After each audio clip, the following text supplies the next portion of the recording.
यह घटना 7 जुलाई 2017 की है, जब सैन फ्रांसिस्को इंटरनेशनल एयरपोर्ट पर रात के अंधेरे में पैसेंजर से भरे 4 एयरक्राफ्ट्स टेक ऑफ करने के लिए अपनी अपनी बारी का इंतज़ार कर रहे थे। तभी उन्होंने अचानक से नोटिस किया कि एक जहाज़ लैंड करने के लिए तेज़ी से उनकी तरफ बढ़ रहा है। एयर कनाडा फ्लाइट 759 के कैप्टन यूजीन और सह पायलट अलेक्जेंडर ने एटीसी से लैंडिंग की परमिशन मांगी और एटीसी ने भी बिना कुछ सोचे समझे उनको लैंडिंग की परमिशन दे देती है।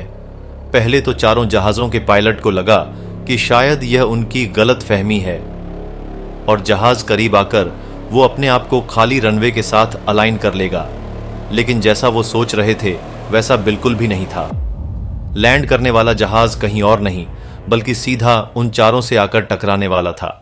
लेकिन अगर उन दोनों पायलटों ने सही समय पर फैसला नहीं लिया होता तो यह घटना एक बहुत बड़ी आपदा में तब्दील हो सकती थी। इसीलिए इस घटना ने हवाई यात्रा की सुरक्षा को फिर से सामने ला दिया और इसने हवाई यातायात नियंत्रण प्रणाली और पायलट प्रशिक्षण में सुधार की आवश्यकता को स्पष्ट किया। नमस्कार दोस्तों। Landing involving an Air Canada plane at the San Francisco airport. This call at San Francisco International Airport. This Air Canada flight was cleared to land Friday, but the pilot mistakenly lined up the plane for a taxiway next to the runway. Friday night, it was in fact a very close call. 4 other passenger jets loaded with passengers and fuel lined up on that taxiway. That almost landed on top of 4 jets on the taxiway at SFO. An Air Canada plane came to slamming into other jets. A near miss at SFO. A flight came close to hitting other planes while coming in for a landing. जब दिनांक 7 जुलाई 2017 को air Canada का जहाज़ ACA 759 Toronto Pearson international airport से अपने 135 passenger और 5 crew members के साथ टेक ऑफ करता है, और हमेशा की तरह ही यह एक रूटीन सी फ्लाइट थी जिसको 5 घंटे और 30 मिनटों में सैन फ्रांसिस्को इंटरनेशनल एयरपोर्ट पर लैंड करना था। और दोनों पायलट यानी कैप्टन यूजीन और सह पायलट अलेक्जेंडर काफ़ी एक्सपीरियंस पायलट थे, जिन्होंने इसके पहले भी कई बार सैन फ्रांसिस्को एयरपोर्ट पर लैंड किया हुआ था। लेकिन आज का दिन इनके लिए बिल्कुल भी नॉर्मल नहीं था और यह आने वाले वक्त में एविएशन इंडस्ट्री के लिए एक उदाहरण बनने जा रहा था।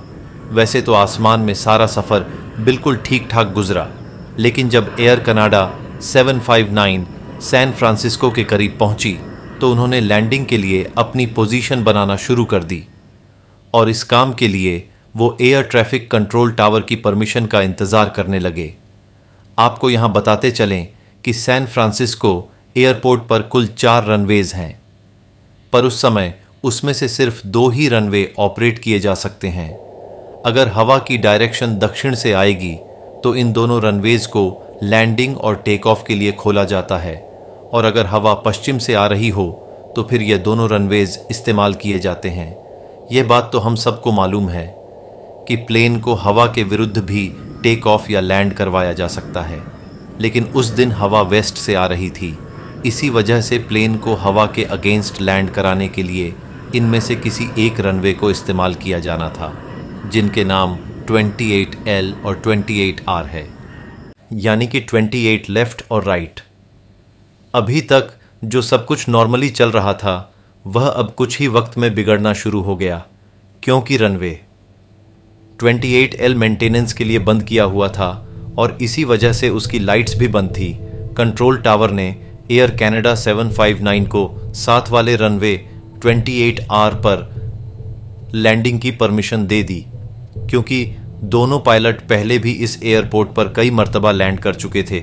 इन्हीं सब वजहों से वह एक्सपेक्ट कर रहे थे कि उनको रनवे की 2 पैरेलल लाइट्स नज़र आएंगी, जिनमें से उनको राइट वाले रनवे पे लैंड करना है। और यहीं पर इनसे हुई पहली गलती। इन दोनों रनवेज के साइडों पर 2 टैक्सीवेज बने हैं, जिनको ग्रीन कलर किया हुआ है।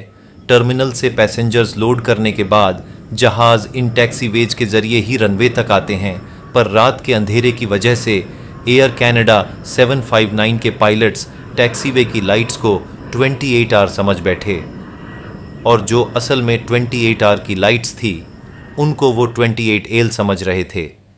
पर जो इससे भी बड़ा खतरा था वह तो अभी तक पायलट को मालूम ही नहीं था। जी हां, आपने सही समझा।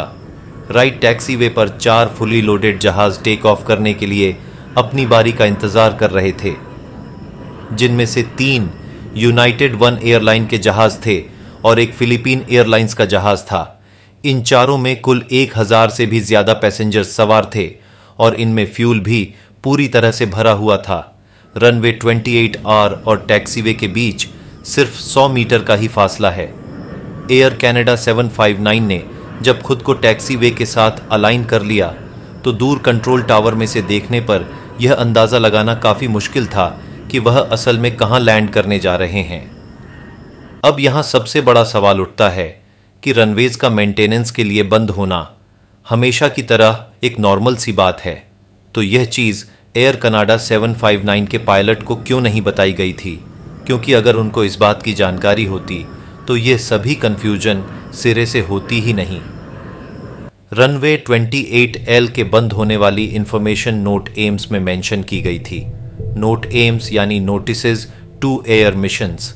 ये ऐसे नोटिसेज होते हैं जिसमें फ्लाइट के टेक ऑफ से लेकर लैंडिंग तक की तमाम इंफॉर्मेशन लाइन से लिखी होती है, और हकीकत में इनमें से इंपॉर्टेंट नोटिसेज को पॉइंट आउट करना इतना भी आसान नहीं होता।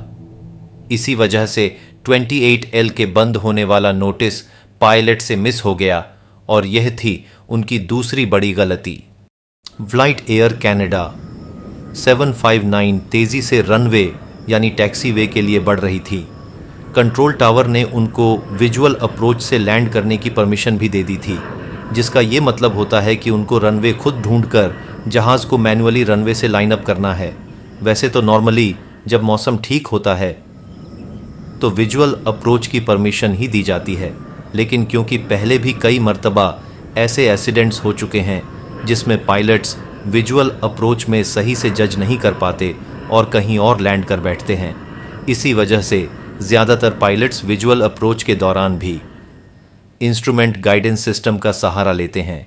ये instrument guidance system and time भी पायलट को सही से बताता है कि वह सही रनवे पर लैंड कर भी रहे हैं या नहीं। इस सिस्टम को एक्टिवेट करने के लिए इसमें रनवे नंबर ऐड करना पड़ता है। वैसे तो आजकल के आधुनिक एयरक्राफ्ट्स खुद ही गाइडेंस सिस्टम एक्टिवेट कर लेते हैं, लेकिन क्योंकि यह एयरबस A320 था जिसमें गाइडेंस सिस्टम को मैन्युअली एक्टिवेट करना था, जो कि पायलट ने किसी वजह से नहीं किया, और यह थी पायलट की तीसरी और आखिरी बड़ी गलती। लेकिन अब आपके भी मन में ये सवाल आ रहा होगा कि आखिर पायलट एक के बाद एक इतनी गलतियां क्यों कर रहे थे। एक्चुअली में दोनों पायलट का यह काफ़ी बिजी दिन था, क्योंकि जिस समय की ये बात है उस वक्त रात के 11:45 हो रहे थे और दोनों ने पिछले 19 घंटों से कोई ख़ास आराम नहीं किया था। ये दोनों कैनेडियन पायलट थे और उस वक्त कैनेडियन पायलट के फटीक रूल्स भी यूएस के मुकाबले में ज़्यादा सख्त नहीं थे। असल में फटीक अंग्रेज़ों के काल का एक नियम है जिसके तहत किसी कर्मचारी से दूसरे विभाग या कोई दूसरा काम कराना। उस ज़माने में अंग्रेज़ी सेना में फटीक का खूब चलन था और सैनिकों से दूसरे काम भी करवाए जाते थे। सूत्र बताते हैं कि DMC एक्ट में भी फटीक सिस्टम को शामिल किया गया है। अब आते हैं अपने टॉपिक की ओर। तो अब तक हमने एयर कनाडा 759 के पायलटों की 3 गलतियां पॉइंट आउट कर ली, लेकिन उन चारों प्लेन्स के पायलटों का क्या जो देख भी रहे थे कि एयर कनाडा रनवे की तरफ नहीं बल्कि टैक्सीवे की तरफ बढ़ रहा है, और फिर भी वे लोग कंट्रोल टावर को नहीं बता रहे थे। असल में ये बात सभी को मालूम थी कि सैन फ्रांसिस्को एयरपोर्ट पर विजुअल अप्रोच के दौरान प्लेन को थोड़ा राइट साइड से लाना होता है, क्योंकि अगर 28R की सीध में प्लेन आएगा तो उसको सैन फ्रांसिस्को के फास्टर सिटी एरिया के ऊपर से गुजरना होगा। इसलिए आबादी के ऊपर नॉइज़ पोल्यूशंस ना हो, इसी वजह से पायलट रनवे से करीब आकर खुद को अलाइन करते हैं। रनवे पर चारों पार्क जहाज़ों के पायलट के लिए हमेशा की तरह ही यह एक नॉर्मल सी बात थी। इसी वजह से उसमें से किसी ने भी कंट्रोल टावर को रिपोर्ट नहीं किया। पर जब एयर कनाडा का जहाज़ और ज़्यादा करीब आ गया और ख़ुद को 28R के साथ अलाइन नहीं किया, तो फिलीपींस एयरलाइन के जहाज़ ने एज अ प्रिकॉशन अपनी लैंडिंग लाइट्स चालू कर दी ताकि लैंड करने वाले प्लेन को नज़र आ सके कि यहाँ पर पहले से 4 प्लेन्स खड़े हैं। उधर एयर कनाडा 759 के पायलट्स को टैक्सीवे पर, जिसको वो 28 आवर समझ रहे थे, कुछ लाइट्स नज़र आई। दोनों पायलट को कुछ ठीक नहीं लगा तो उन्होंने फ़ौरन कंट्रोल टावर को यह रेडियो मैसेज किया। Tower, just want to confirm this Air Canada 759, we see some lights on the runway there, runway mid-land. Control tower ने उसी वक्त उनको रिप्लाई किया कि 28 आवर पर कोई नहीं है और वह बिल्कुल खाली पड़ा है, आपको लैंड करने की परमिशन है। Air Canada 759, confirm clear to land runway 28 right, there is no one on 28 right, flight 0. असल में कंट्रोल टावर को भी इस बात की जानकारी नहीं थी कि वो 28 आवर पर नहीं बल्कि टैक्सी वे पर लैंड करने वाला है।